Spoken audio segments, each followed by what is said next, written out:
yang dirahmati Allah Subhanahu wa taala. Assalamualaikum warahmatullahi wabarakatuh. Waalaikumsalam warahmatullahi wabarakatuh. Alhamdulillahirabbil alamin. Anak-anak, pada kesempatan hari ini kita dapat berjumpa kembali dalam mata pelajaran pendidikan agama Islam. Nah, Pak Ilyas mau bertanya terlebih dahulu, ada tidak yang tidak masuk hari ini? Nihil. Alhamdulillah, Allah selalu memberikan kesehatan pada kita sehingga kita dapat memaksimalkan salah satu kenikmatan, yaitu sehat, agar kita dapat belajar dengan maksimal atau dengan sebaik-baiknya. Allah selalu memberikan kesehatan untuk kita semua. Oke, untuk mengawali kegiatan belajar pada pagi hari ini, Pak Ilyas minta tolong ketua kelas untuk memimpin doa. Ketua kelasnya siapa, nggih? Oh, ya boleh, silakan. Berdoa mulai.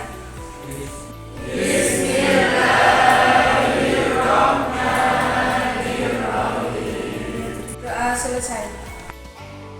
Terima kasih Mbak Ririn yang telah memimpin doa pada pertemuan kali ini, ya. Semoga Allah memberikan kelancaran pada kita semua. Baik anak-anak, untuk pertemuan kali ini kita akan belajar bersama-sama materi bab 4 tentang berpakaian sesuai dengan syariat Islam. Lantas apa yang akan kita dapatkan setelah belajar kali ini? Yang pertama, kita akan mengetahui bagaimana dalil dan pengertian dari berpakaian sesuai dengan syariat Islam. Kita juga akan tahu bagaimana ketentuan dalam berpakaian atau berbusana muslim. Yang ketiga, kita tahu bagaimana tujuan dari penggunaan busana muslim. Dan yang keempat, kita akan terbiasa untuk menggunakan pakaian. Lantas kita mengetahui bagaimana hikmah yang akan kita ambil. Baik anak-anak, langkah pembelajaran apa yang akan kita ikuti atau kita jalankan pada pagi hari ini? Kita akan menggunakan pendekatan TPAJK. Apa itu? Adalah pendekatan pembelajaran yang melibatkan teknologi, ya. Yang kedua, nanti Pak Ilyas bersama kalian dalam pembelajaran ini akan menggunakan model pembelajaran problem based learning, di mana kita nanti akan bersama-sama untuk memecahkan persoalan atau masalah yang kita temui dan dicarikan solusi dari permasalahan tersebut. Lantas metode yang akan kita gunakan, satu, diskusi, ada tanya jawab, ada penugasan, dan terakhir kita menggunakan metode jigsaw, ya, berkeliling untuk mencari informasi. Baik, setelah Pak Ilyas menyampaikan langkah pembelajaran, kita mencapai tujuan yang pertama, yaitu belajar tentang dalil dari berpakaian sesuai dengan syariat Islam. Nah, di belakang Pak Ilyas ini terdapat Quran surat Al-Ahzab surat ke-33 ayat 59. Pak Ilyas minta tolong, ada yang berkenan membacakan? Skip. Saya, Pak. A'udzubillahiminasyaitonirrajim. Bismillahirrahmanirrahim. Ya ayyuhan nabiyyu qul li azwajika wa banatika wa nisa'il mu'minin yudnina 'alayhinna min jalabibihin. Dzalika azna an yu'rafna fala yu'zain. Wa kana Allahu ghafurur rahim. Wahai Nabi, katakanlah pada istri-istri anak-anak perempuanmu dan istri-istri orang mukmin, hendaklah mereka menutup jubahnya ke seluruh tubuh mereka. Yang demikian itu agar mereka lebih mudah untuk dikenali, sehingga mereka tidak diganggu, dan Allah Maha Pengampun dan Maha Penyayang. Shadaqallahul Azim. Oke, terima kasih Mbak Ririn telah membacakan Quran Surah Al-Ahzab ayat 59. Bacaannya bagus.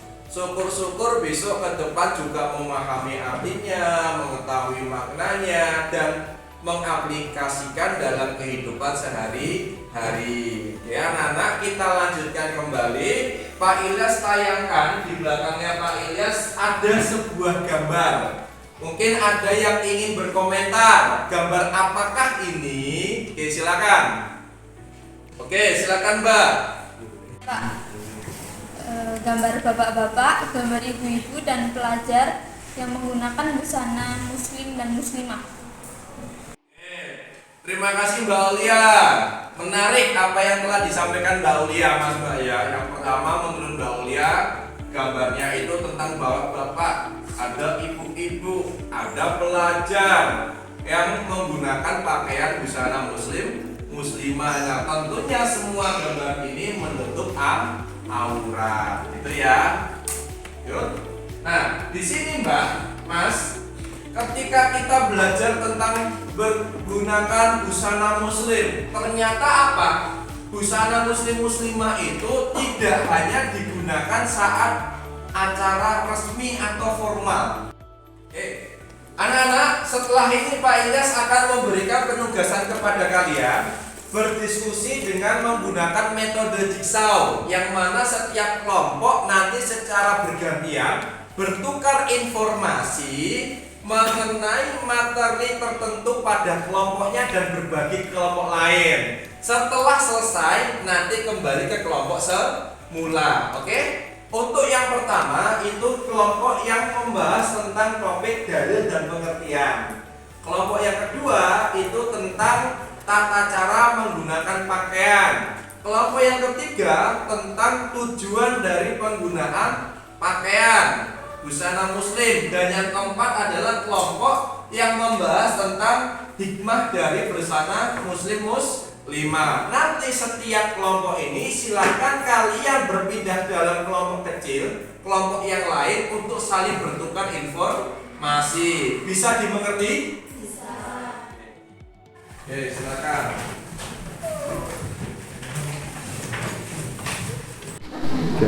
Silakan Mas Hussein menyampaikan informasi tentang tata cara berpakaian. Ketentuan berpakaian menutup aurat, tidak menyerupai lawan jenis, longgar, tebal. Oke, bagus ya. Ini untuk kelompok 2 ya, pecahan dari kelompok sebelumnya. Tadi sudah ada yang presentasi tentang pengertian, tujuan, hikmah. Bahkan Mas Husen sudah menjelaskan tentang tata cara. Selanjutnya coba kalian bisa diskusi lebih mendalam hal yang berkaitan dengan faktor apa yang menyebabkan terjadinya masalah pelecehan seksual ya. Setelah itu coba bisa didiskusikan lebih mendalam hal apa saja yang bisa dirumuskan untuk mencari solusi dari persoalan tersebut. Begitu nggih? Baik, tadi kelompok 1, 2, 3, 4 telah memecah diri menjadi kelompok yang dibagi dengan kelompok lain. Di sini kalian nanti bisa kembali ke kelompok asal untuk berbagi informasi mengenai sumber belajar atau informasi baru yang kalian dapatkan dari kelompok lain. Bisa dimengerti? Oke, silakan bisa kembali ke kelompok asalnya. Monggo, Mas, Mbak. Baik, setelah kalian sudah kembali dengan teman satu kelompoknya, Pak Ilyas minta selanjutnya silakan perwakilan dari kelompok mempresentasikan hasil diskusi informasi yang sudah kalian dapatkan dari kelompok yang lain. Pak Ilyas persilakan, yang mana dulu? Saya Pak, kenalkan saya perwakilan dari kelompok 2 akan mempresentasikan tentang berpakaian sesuai syariat Islam. Dalilnya ada 2, yaitu Al-Quran Surat Al-Ahzab ayat 59 dan Al-Quran Surat An-Nur ayat 31. Pengertiannya, pakaian yang seharusnya dikenakan oleh umat Islam. Tujuannya yaitu menutup aurat dan sebagai perhiasan. Yang kedua, memelihara diri dari panas matahari dan dinginnya cuaca. Syaratnya, yang pertama, menutup aurat. 2, tidak mengundang syahwat. 3, tidak transparan. Oke, terima kasih Mbak Dalisa yang mewakili kelompok 2, Mas Mbak, mempresentasikan hasil diskusi setelah mendapatkan informasi dari banyak kelompok tadi. tentu perlu kita apresiasi bersama. Oke, ada yang ingin bertanya? Ya Pak, Diwangga mau izin bertanya kepada kelompok 2, apa faktor yang menyebabkan terjadinya pelecehan seksual? Mohon izin Mas Dewangga, saya akan menjawab pertanyaannya. Penyebab terjadinya kekerasan seksual. Yang pertama, tempat yang memungkinkan terjadinya kekerasan seperti jalan yang minim penerangan. Kedua, perilaku dan norma sosial masyarakat yang semakin memudar. Ketiga, pengalaman kekerasan seksual pada saat anak-anak atau pernah melihat, menjadi korban atau pelaku. Oke, jawaban yang bagus Mbak Nalisa ya untuk menjawab pertanyaan dari Mas Diwangga mengenai apa yang menyebabkan pelecehan seksual itu terjadi. Tadi dipertegas, satu, ternyata jalan yang sepi itu bisa menjadi faktor utama. Anak-anak, telah berakhir kegiatan belajar kita pada pertemuan kali ini.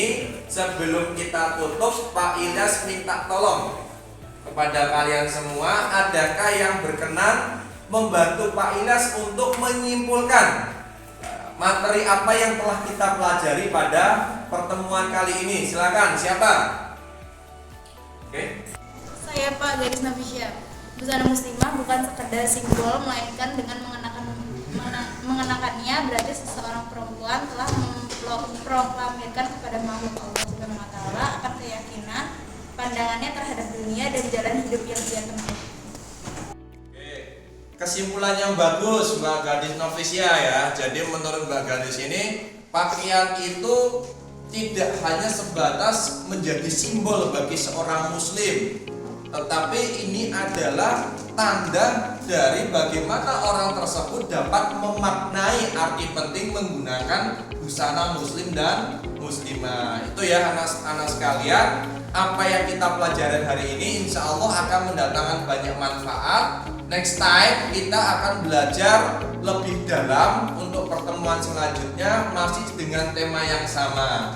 Namun Pak Ilyas memberikan tugas kepada kalian, nanti bisa dicek ya di GCR-nya mengenai LKPD, lembar kerja peserta didik, ada tugas yang akan diselesaikan sebagai PR di rumah begitu. Oke, kita akhiri untuk pertemuan pada kesempatan kali ini dengan melafadzkan hamdalah bersama-sama.